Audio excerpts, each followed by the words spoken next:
Michael. Are you ready to continue our story? Yeah, Dad, I've been waiting all day for you to get home. Well then, let's not keep you waiting. Why don't we just get started? There's a lot to cover.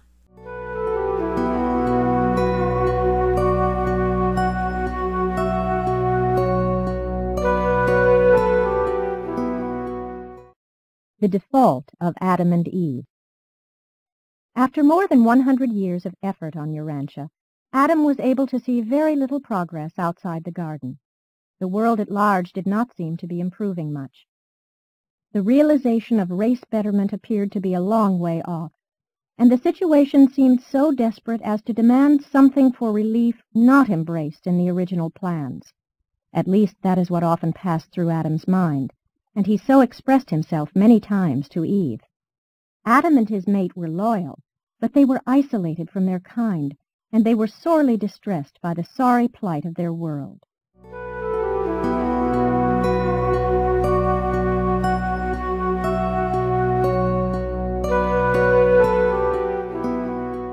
The Urantia problem.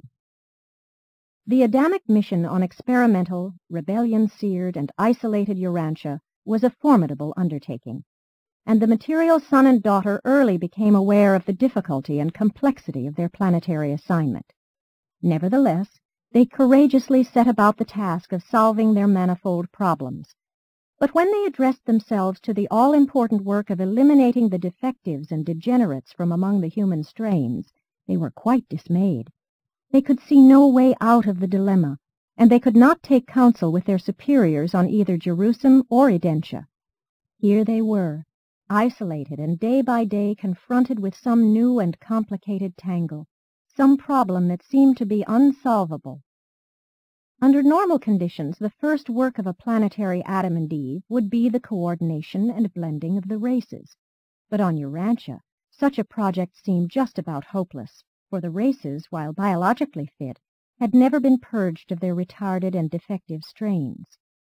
Adam and Eve found themselves on a sphere wholly unprepared for the proclamation of the brotherhood of man, a world groping about in abject spiritual darkness and cursed with confusion worse confounded by the miscarriage of the mission of the preceding administration. Mind and morals were at a low level, and instead of beginning the task of effecting religious unity, they must begin all anew the work of converting the inhabitants to the most simple forms of religious belief. Instead of finding one language ready for adoption, they were confronted by the worldwide confusion of hundreds upon hundreds of local dialects. No atom of the planetary service was ever set down on a more difficult world.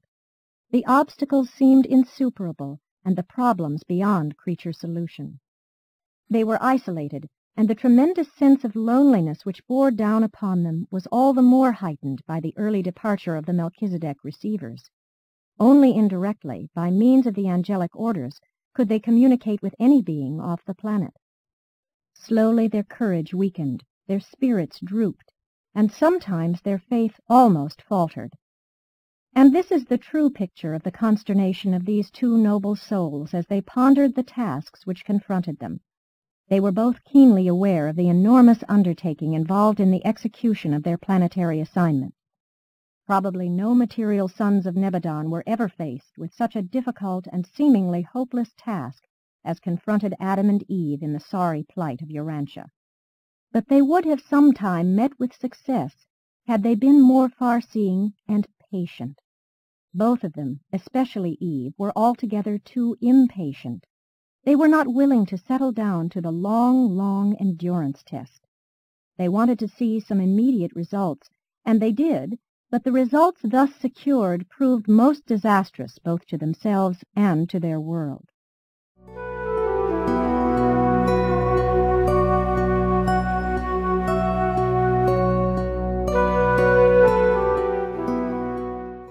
Caligastia's plot.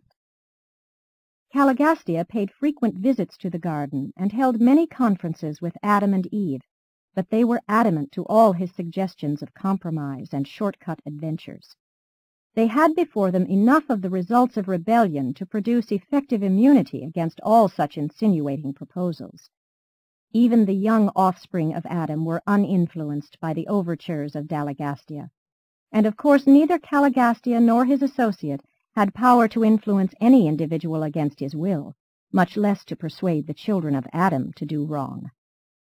It must be remembered that Caligastia was still the titular planetary prince of Urantia, a misguided but nevertheless high son of the local universe. He was not finally deposed until the times of Christ Michael on Urantia. But the fallen prince was persistent and determined. He soon gave up working on Adam and decided to try a wily flank attack on Eve. The evil one concluded that the only hope for success lay in the adroit employment of suitable persons belonging to the upper strata of the Nodite group, the descendants of his one-time corporeal staff associates, and the plans were accordingly laid for entrapping the mother of the violet race. It was farthest from Eve's intention ever to do anything which would militate against Adam's plans or jeopardize their planetary trust. Knowing the tendency of woman to look upon immediate results rather than to plan far-sightedly for more remote effects, the Melchizedeks, before departing, had especially enjoined Eve as to the peculiar dangers besetting their isolated position on the planet, and had in particular warned her never to stray from the side of her mate, that is, to attempt no personal or secret methods of furthering their mutual undertakings.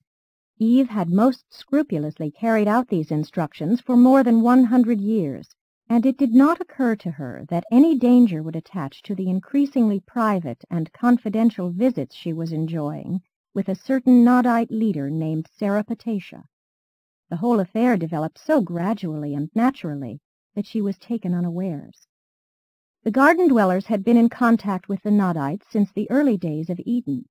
From these mixed descendants of the defaulting members of Caligastia's staff they had received much valuable help and cooperation, and through them the Edenic regime was now to meet its complete undoing and final overthrow.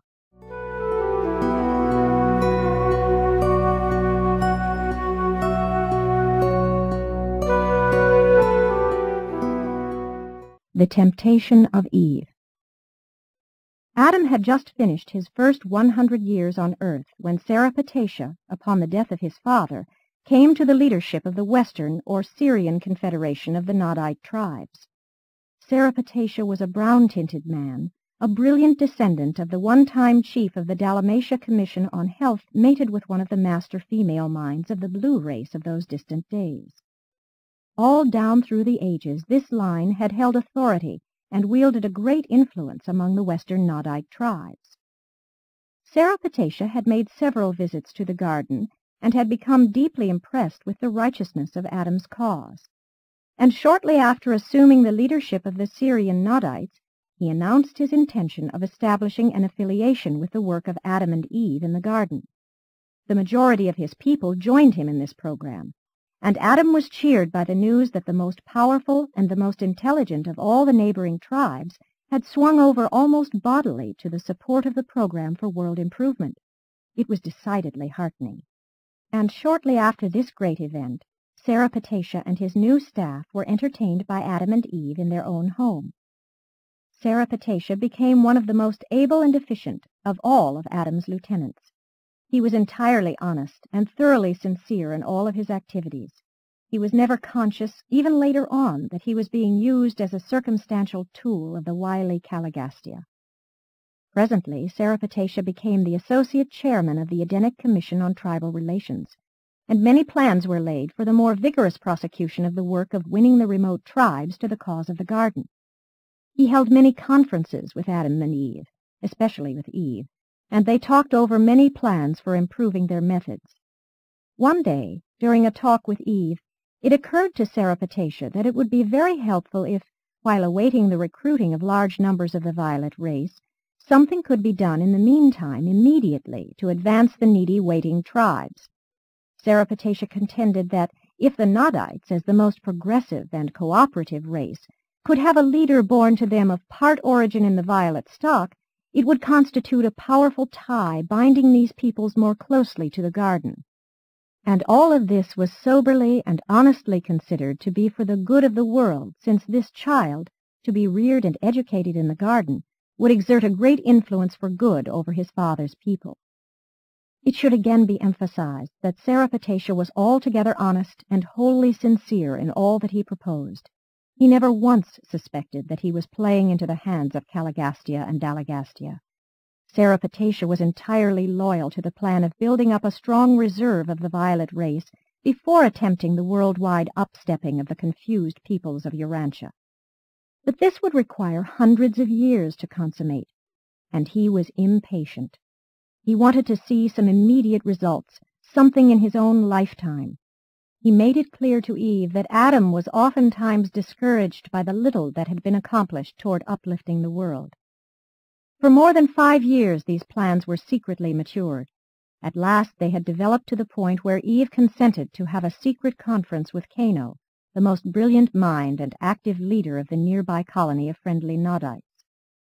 Cano was very sympathetic with the Adamic regime. In fact, he was the sincere spiritual leader of those neighboring Nodites who favored friendly relations with the garden. The fateful meeting occurred during the twilight hours of the autumn evening, not far from the home of Adam. Eve had never before met the beautiful and enthusiastic Cano, and he was a magnificent specimen of the survival of the superior physique and outstanding intellect of his remote progenitors of the prince's staff. And Cano also thoroughly believed in the righteousness of the Sarapatecia project. Outside of the garden, multiple mating was a common practice. Influenced by flattery, enthusiasm, and great personal persuasion, Eve then and there consented to embark upon the much-discussed enterprise, to add her own little scheme of world-saving to the larger and more far-reaching divine plan. Before she quite realized what was transpiring, the fatal step had been taken. It was done.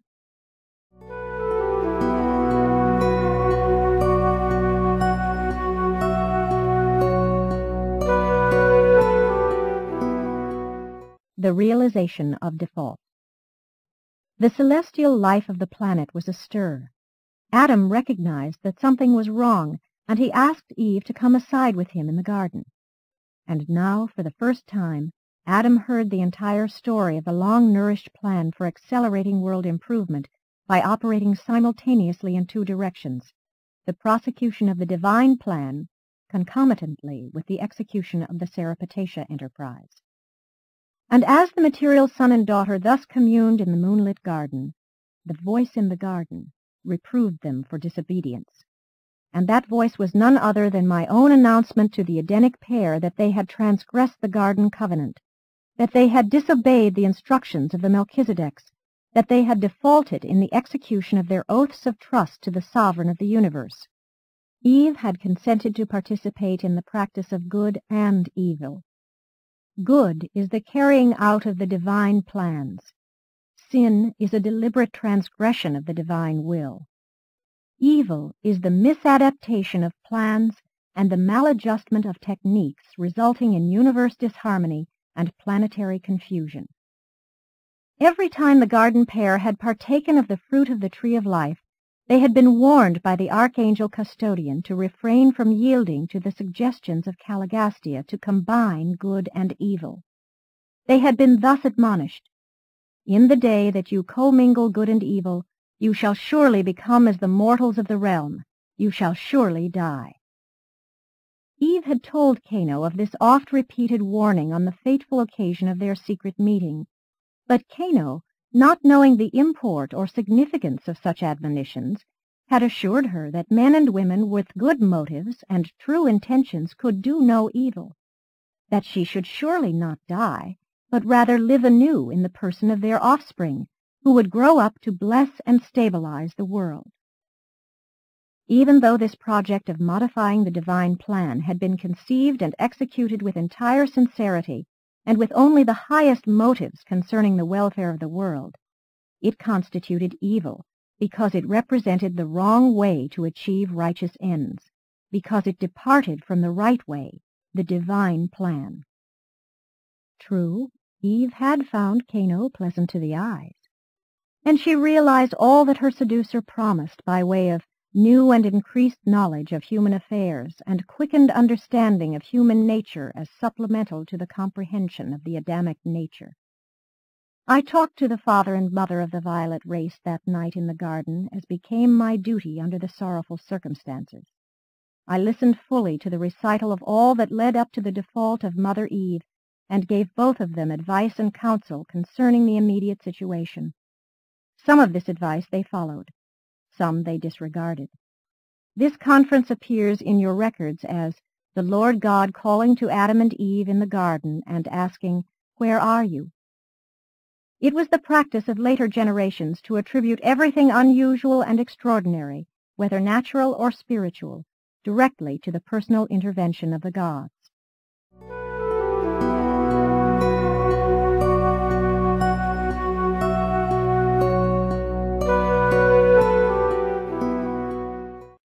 Repercussions of default.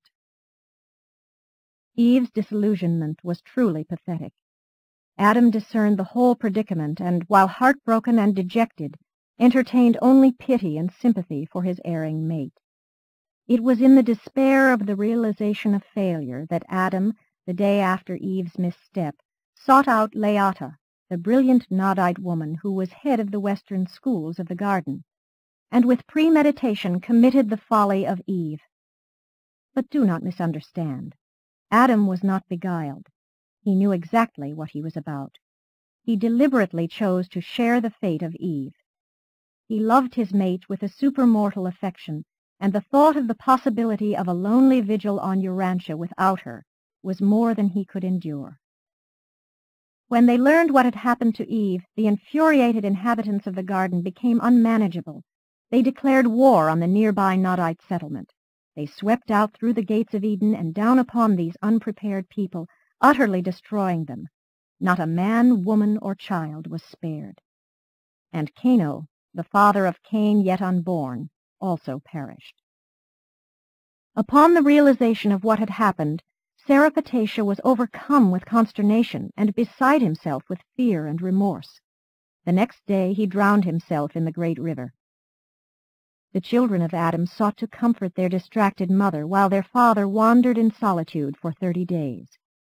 At the end of that time, judgment asserted itself, and Adam returned to his home and began to plan for their future course of action. The consequences of the follies of misguided parents are so often shared by their innocent children.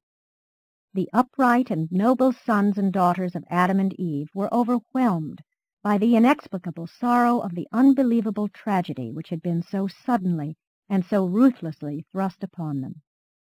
Not in 50 years did the older of these children recover from the sorrow and sadness of those tragic days, especially the terror of that period of 30 days during which their father was absent from home, while their distracted mother was in complete ignorance of his whereabouts or fate.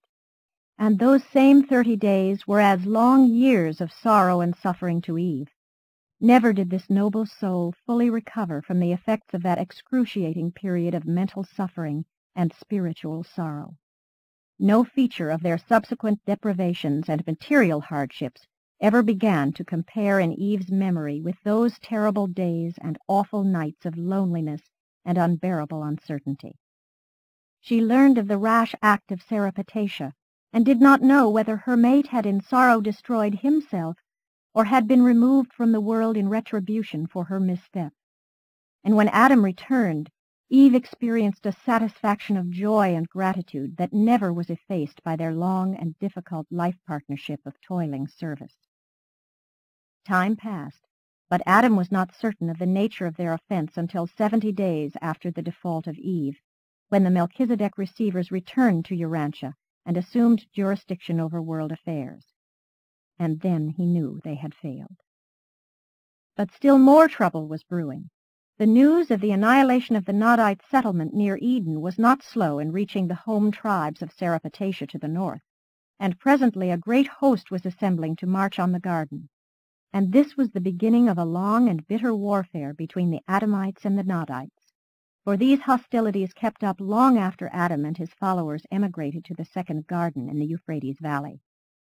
There was intense and lasting enmity between that man and the woman, between his seed and her seed.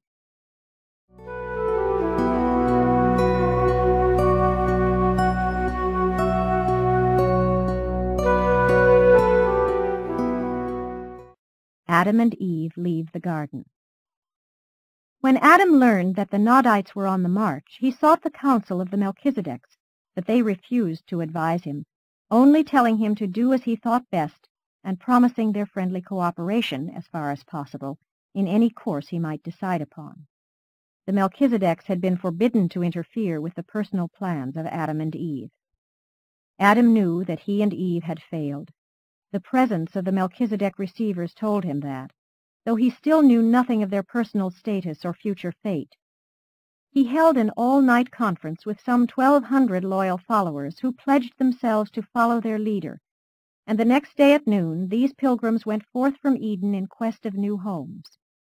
Adam had no liking for war, and accordingly elected to leave the first garden to the Nodites unopposed.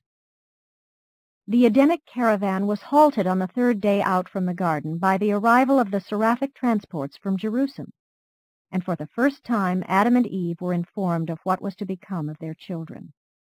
While the transports stood by, those children who had arrived at the age of choice, 20 years, were given the option of remaining on Urantia with their parents, or of becoming wards of the Most Highs of Norlashadek. 2/3 chose to go to Edentia. About 1/3 elected to remain with their parents. All children of pre-choice age were taken to Edentia. No one could have beheld the sorrowful parting of this material son and daughter and their children without realizing that the way of the transgressor is hard. These offspring of Adam and Eve are now on Edentia. We do not know what disposition is to be made of them. It was a sad, sad caravan that prepared to journey on. Could anything have been more tragic? To have come to a world in such high hopes, to have been so auspiciously received, and then to go forth in disgrace from Eden, only to lose more than 3/4 of their children even before finding a new abiding place.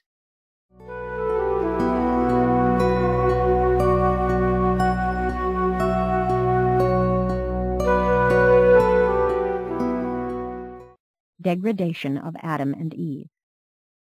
It was while the Edenic caravan was halted that Adam and Eve were informed of the nature of their transgressions and advised concerning their fate. Gabriel appeared to pronounce judgment, and this was the verdict. The planetary Adam and Eve of Urantia are adjudged in default. They have violated the covenant of their trusteeship as the rulers of this inhabited world. While downcast by the sense of guilt, Adam and Eve were greatly cheered by the announcement that their judges on Salvington had absolved them from all charges of standing in contempt of the universe government. They had not been held guilty of rebellion. The Edenic pair were informed that they had degraded themselves to the status of the mortals of the realm, that they must henceforth conduct themselves as man and woman of Urantia, looking to the future of the world races for their future. Long before Adam and Eve left Jerusalem, their instructors had fully explained to them the consequences of any vital departure from the divine plans. I had personally and repeatedly warned them, both before and after they arrived on Urantia, that reduction to the status of mortal flesh would be the certain result, the sure penalty, which would unfailingly attend default in the execution of their planetary mission. But a comprehension of the immortality status of the material order of sonship is essential to a clear understanding of the consequences attendant upon the default of Adam and Eve. 1. Adam and Eve, like their fellows on Jerusalem, maintained immortal status through intellectual association with the mind-gravity circuit of the spirit. When this vital sustenance is broken by mental disjunction, then, regardless of the spiritual level of creature existence, immortality status is lost. Mortal status, followed by physical dissolution, was the inevitable consequence of the intellectual default of Adam and Eve. 2. The material son and daughter of Urantia, being also personalized in the similitude of the mortal flesh of this world, were further dependent on the maintenance of a dual circulatory system, the one derived from their physical natures, the other from the super-energy stored in the fruit of the tree of life. Always had the archangel custodian admonished Adam and Eve that default of trust would culminate in degradation of status, and access to this source of energy was denied them subsequent to their default. Caligastia did succeed in trapping Adam and Eve, but he did not accomplish his purpose of leading them into open rebellion against the universe government. What they had done was indeed evil, but they were never guilty of contempt for truth. Neither did they knowingly enlist in rebellion against the righteous rule of the universal Father and his Creator's Son.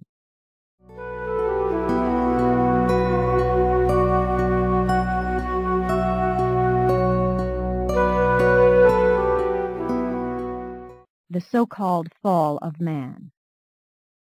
Adam and Eve did fall from their high estate of material sonship down to the lowly status of mortal man. But that was not the fall of man. The human race has been uplifted despite the immediate consequences of the Adamic default. Although the divine plan of giving the violet race to the Urantia peoples miscarried, the mortal races have profited enormously from the limited contribution which Adam and his descendants made to the Urantia races. There has been no fall of man. The history of the human race is one of progressive evolution, and the Adamic bestowal left the world peoples greatly improved over their previous biologic condition. The more superior stocks of Urantia now contain inheritance factors derived from as many as 4 separate sources: Andinite, Sangic, Nodite, and Adamic. Adam should not be regarded as the cause of a curse on the human race.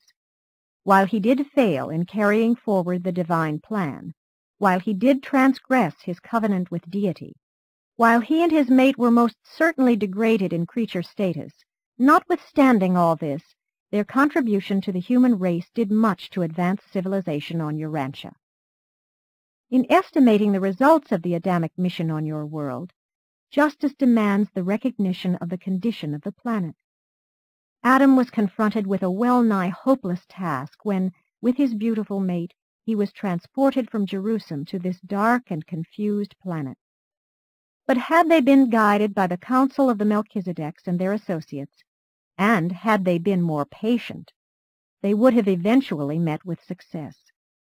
But Eve listened to the insidious propaganda of personal liberty and planetary freedom of action.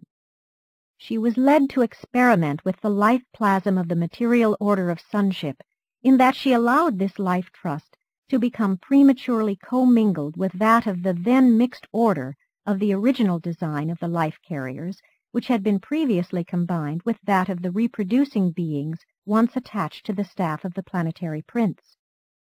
Never in all your ascent to paradise will you gain anything by impatiently attempting to circumvent the established and divine plan by shortcuts, personal inventions, or other devices for improving on the way of perfection, to perfection, and for eternal perfection. All in all, there probably never was a more disheartening miscarriage of wisdom on any planet in all Nebadon. But it is not surprising that these missteps occur in the affairs of the evolutionary universes. We are a part of a gigantic creation, and it is not strange that everything does not work in perfection. Our universe was not created in perfection. Perfection is our eternal goal, not our origin. If this were a mechanistic universe, if the first great source and center were only a force and not also a personality, if all creation were a vast aggregation of physical matter dominated by precise laws characterized by unvarying energy actions, then might perfection obtain, even despite the incompleteness of universe status.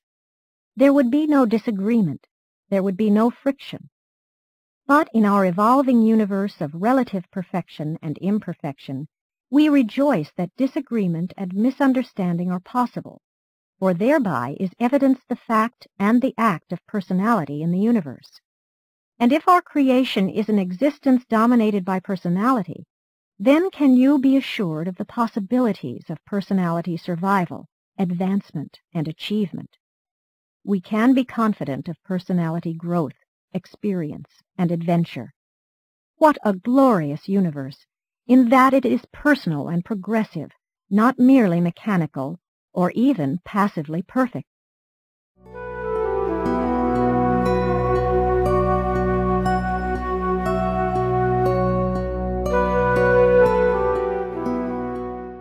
The Second Garden. When Adam elected to leave the first garden to the Nodites unopposed, he and his followers could not go west, for the Edenites had no boat suitable for such a marine adventure. They could not go north. The northern Nodites were already on the march toward Eden. They feared to go south. The hills of that region were infested with hostile tribes. The only way open was to the east, and so they journeyed eastward toward the then pleasant regions between the Tigris and Euphrates rivers.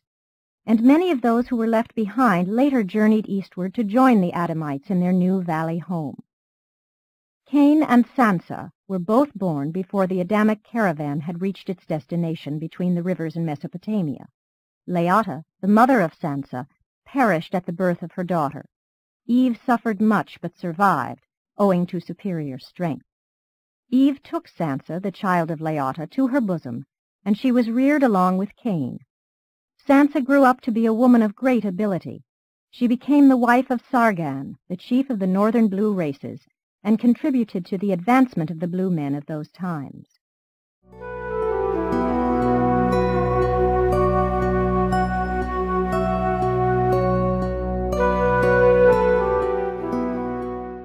The Edenites enter Mesopotamia.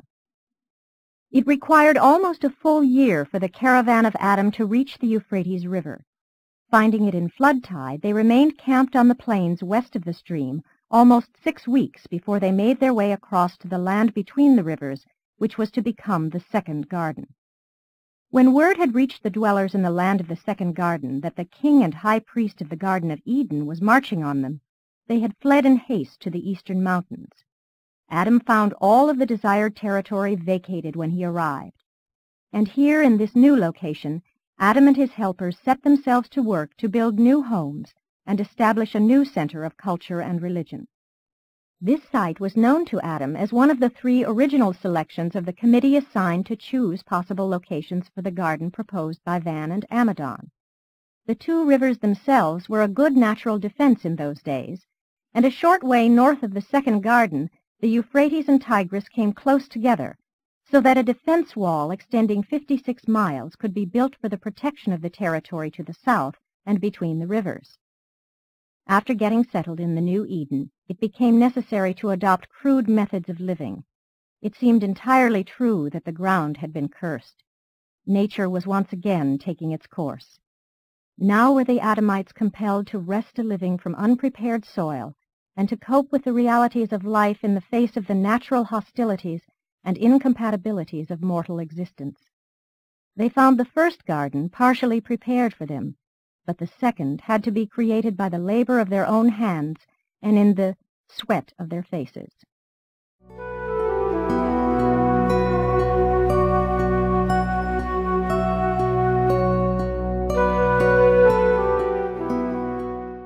Cain and Abel. Less than 2 years after Cain's birth, Abel was born, the first child of Adam and Eve to be born in the Second Garden. When Abel grew up to the age of 12 years, he elected to be a herder. Cain had chosen to follow agriculture. Now in those days it was customary to make offerings to the priesthood of the things at hand. Herders would bring of their flocks, farmers of the fruits of the fields. And in accordance with this custom, Cain and Abel likewise made periodic offerings to the priests. The 2 boys had many times argued about the relative merits of their vocations, and Abel was not slow to note that preference was shown for his animal sacrifices. In vain did Cain appeal to the traditions of the first Eden, to the former preference for the fruits of the fields. But this Abel would not allow, and he taunted his older brother in his discomfiture. In the days of the first Eden, Adam had indeed sought to discourage the offering of animal sacrifice, so that Cain had a justifiable precedent for his contentions. It was, however, difficult to organize the religious life of the second Eden. Adam was burdened with 1,001 details associated with the work of building, defense, and agriculture. Being much depressed spiritually, he entrusted the organization of worship and education to those of Nodite extraction who had served in these capacities in the first garden. And in even so short a time, the officiating Nodite priests were reverting to the standards and rulings of pre-Adamic times. The 2 boys never got along well. and this matter of sacrifices further contributed to the growing hatred between them. Abel knew he was the son of both Adam and Eve, and never failed to impress upon Cain that Adam was not his father. Cain was not pure violet, as his father was of the Nodite race later admixed with the blue and the red man, and with the aboriginal Andonic stock. And all of this, with Cain's natural bellicose inheritance, caused him to nourish an ever-increasing hatred for his younger brother. The boys were respectively 18 and 20 years of age when the tension between them was finally resolved one day, when Abel's taunts so infuriated his bellicose brother that Cain turned upon him in wrath and slew him. The observation of Abel's conduct establishes the value of environment and education as factors in character development. Abel had an ideal inheritance, and heredity lies at the bottom of all character. But the influence of an inferior environment virtually neutralized this magnificent inheritance. Abel, especially during his younger years, was greatly influenced by his unfavorable surroundings. He would have become an entirely different person had he lived to be 25 or 30. His superb inheritance would then have shown itself. While a good environment cannot contribute much toward really overcoming the character handicaps of a base heredity, a bad environment can very effectively spoil an excellent inheritance, at least during the younger years of life. Good social environment and proper education are indispensable soil and atmosphere for getting the most out of a good inheritance. The death of Abel became known to his parents when his dogs brought the flocks home without their master. To Adam and Eve, Cain was fast becoming the grim reminder of their folly, and they encouraged him in his decision to leave the garden. Cain's life in Mesopotamia had not been exactly happy, since he was in such a peculiar way symbolic of the default. It was not that his associates were unkind to him, but he had not been unaware of their subconscious resentment of his presence. But Cain knew that since he bore no tribal mark, he would be killed by the first neighboring tribesman who might chance to meet him. Fear and some remorse led him to repent. Cain had never been indwelt by an adjuster, had always been defiant of the family discipline and disdainful of his father's religion. But he now went to Eve, his mother, and asked for spiritual help and guidance, and when he honestly sought divine assistance, an adjuster indwelt him. And this adjuster, dwelling within and looking out, gave Cain a distinct advantage of superiority, which classed him with the greatly feared tribe of Adam. And so Cain departed for the land of Nod, east of the second Eden. He became a great leader among one group of his father's people, and did, to a certain degree, fulfill the predictions of Sarapatasha, for he did promote peace between this division of the Nodites and the Adamites throughout his lifetime. Cain married Ramona, his distant cousin, and their first son, Enoch, became the head of the Elamite Nodites, and for hundreds of years the Elamites and the Adamites continued to be at peace.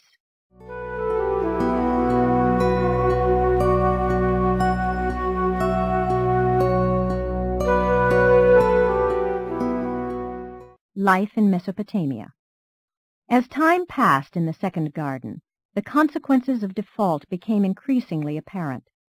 Adam and Eve greatly missed their former home of beauty and tranquility, as well as their children who had been deported to Edentia. It was indeed pathetic to observe this magnificent couple reduced to the status of the common flesh of the realm, but they bore their diminished estate with grace and fortitude. Adam wisely spent most of the time training his children and their associates in civil administration, educational methods, and religious devotions. Had it not been for this foresight, pandemonium would have broken loose upon his death. As it was, the death of Adam made little difference in the conduct of the affairs of his people.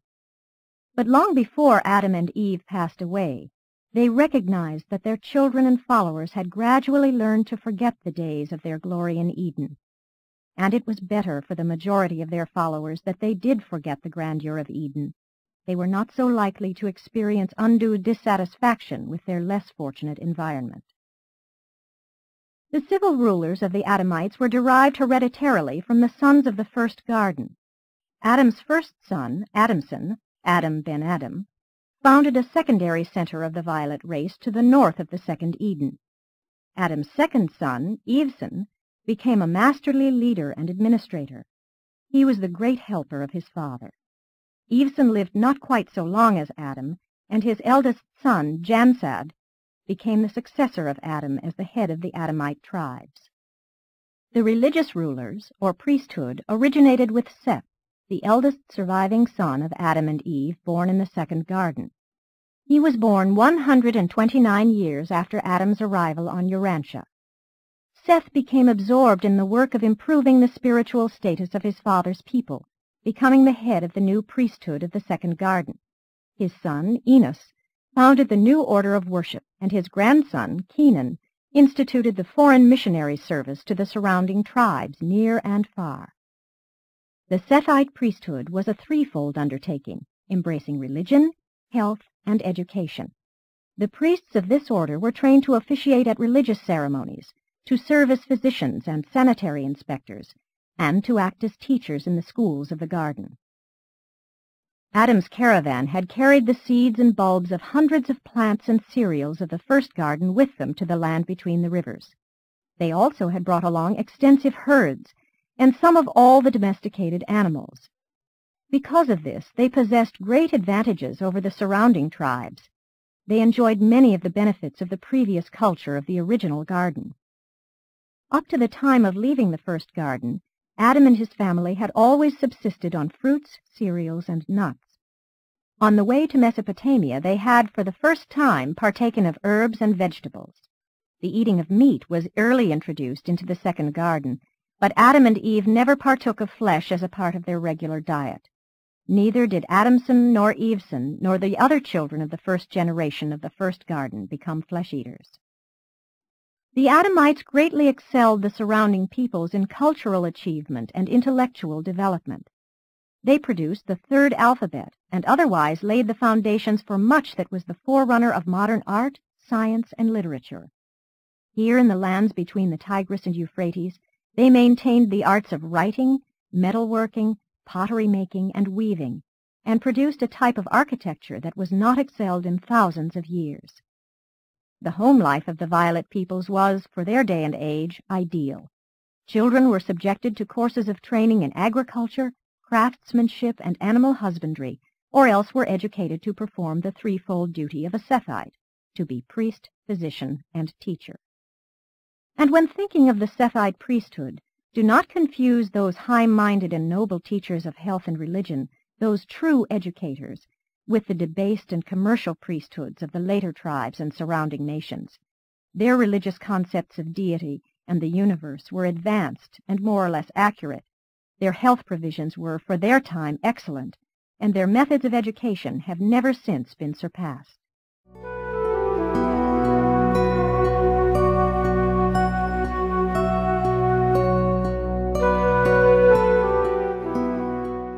The Violet Race. Adam and Eve were the founders of the violet race of men, the 9th human race to appear on Urantia. Adam and his offspring had blue eyes, and the violet peoples were characterized by fair complexions and light hair color, yellow, red, and brown. Eve did not suffer pain in childbirth. Neither did the early evolutionary races. Only the mixed races produced by the union of evolutionary man with the Nodites and later with the Adamites suffered the severe pangs of childbirth. Adam and Eve, like their brethren on Jerusalem, were energized by dual nutrition, subsisting on both food and light, supplemented by certain superphysical energies unrevealed on Urantia. Their Urantia offspring did not inherit the parental endowment of energy intake and light circulation. They had a single circulation, the human type of blood sustenance. They were designedly mortal, though long-lived, albeit longevity gravitated toward the human norm with each succeeding generation. Adam and Eve and their first generation of children did not use the flesh of animals for food. They subsisted wholly upon the fruits of the trees. After the first generation, all of the descendants of Adam began to partake of dairy products, but many of them continued to follow a non-flesh diet. Many of the southern tribes with whom they later united were also non-flesh eaters. Later on, most of these vegetarian tribes migrated to the east and survived as now admixed in the peoples of India. Both the physical and spiritual visions of Adam and Eve were far superior to those of the present-day peoples. Their special senses were much more acute, and they were able to see the midwayers and the angelic hosts, the Melchizedeks, and the fallen prince Caligastia, who several times came to confer with his noble successor. They retained the ability to see these celestial beings for over 100 years after the default. These special senses were not so acutely present in their children, and tended to diminish with each succeeding generation. The Adamic children were usually adjuster indwelt, since they all possessed undoubted survival capacity. These superior offspring were not so subject to fear as the children of evolution.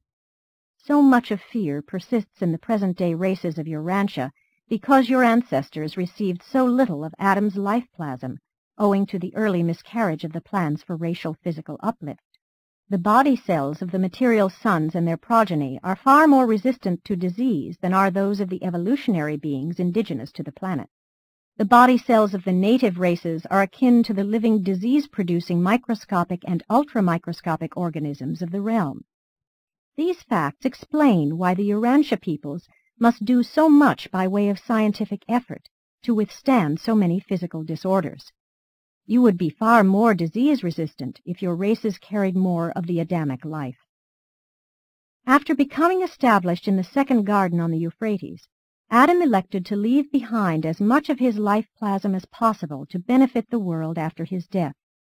Accordingly, Eve was made the head of a commission of 12 on race improvement, and before Adam died, this commission had selected 1,682 of the highest type of women on Urantia, and these women were impregnated with the Adamic life plasm. Their children all grew up to maturity except 112, so that the world in this way was benefited by the addition of 1,570 superior men and women. Though these candidate mothers were selected from all the surrounding tribes and represented most of the races on Earth, the majority were chosen from the highest strains of the Nodites, and they constituted the early beginnings of the mighty Andite race. These children were born and reared in the tribal surroundings of their respective mothers.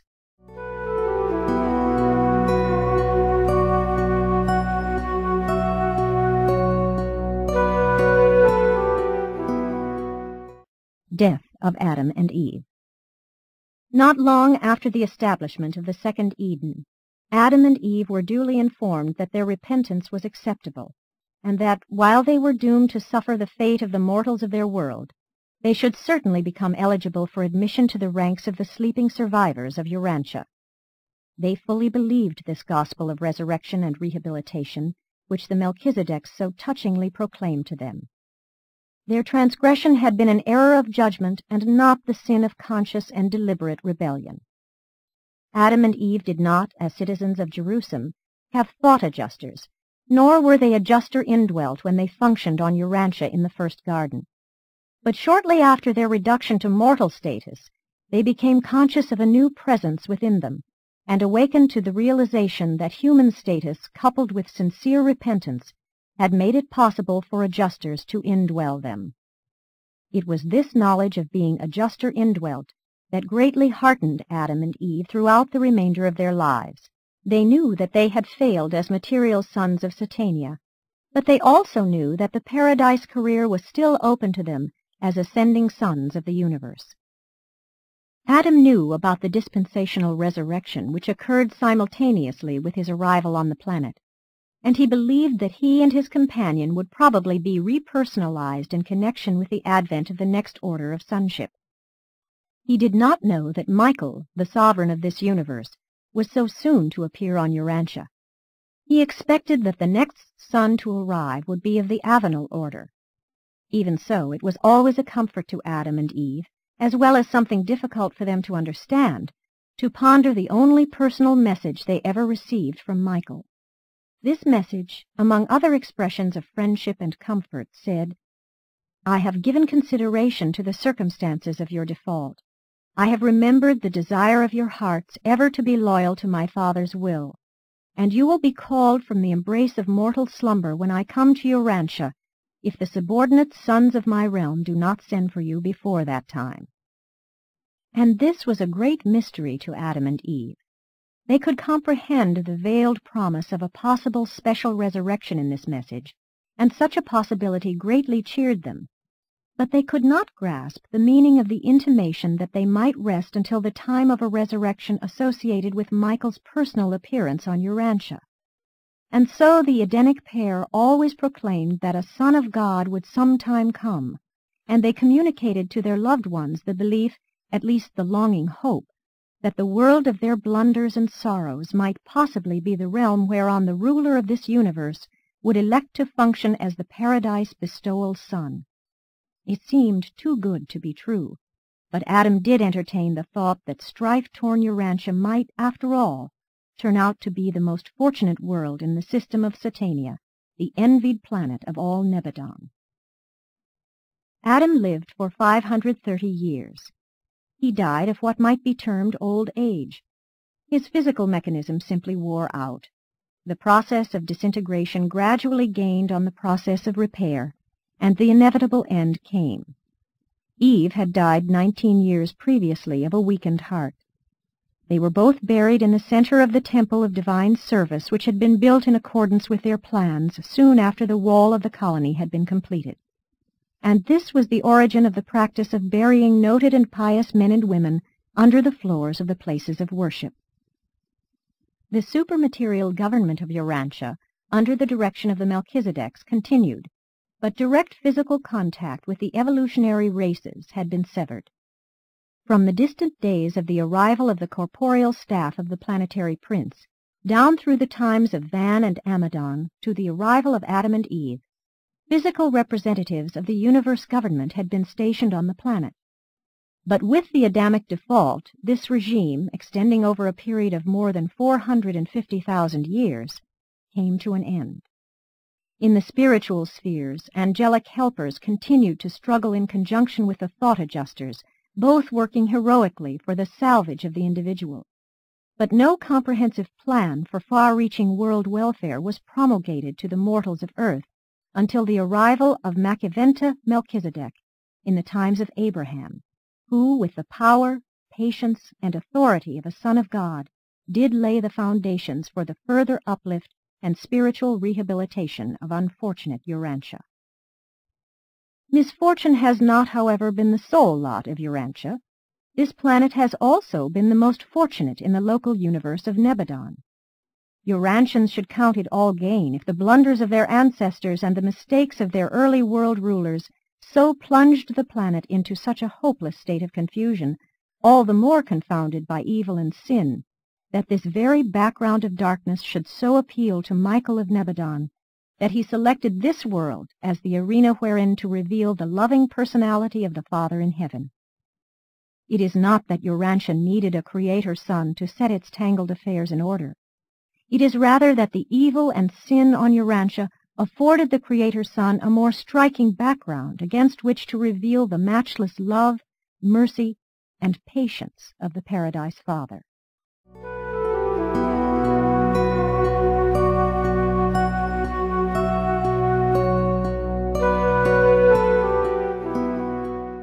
Survival of Adam and Eve.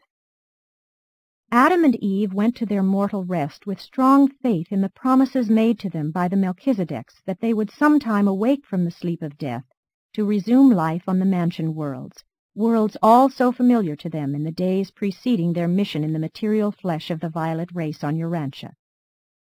They did not long rest in the oblivion of the unconscious sleep of the mortals of the realm.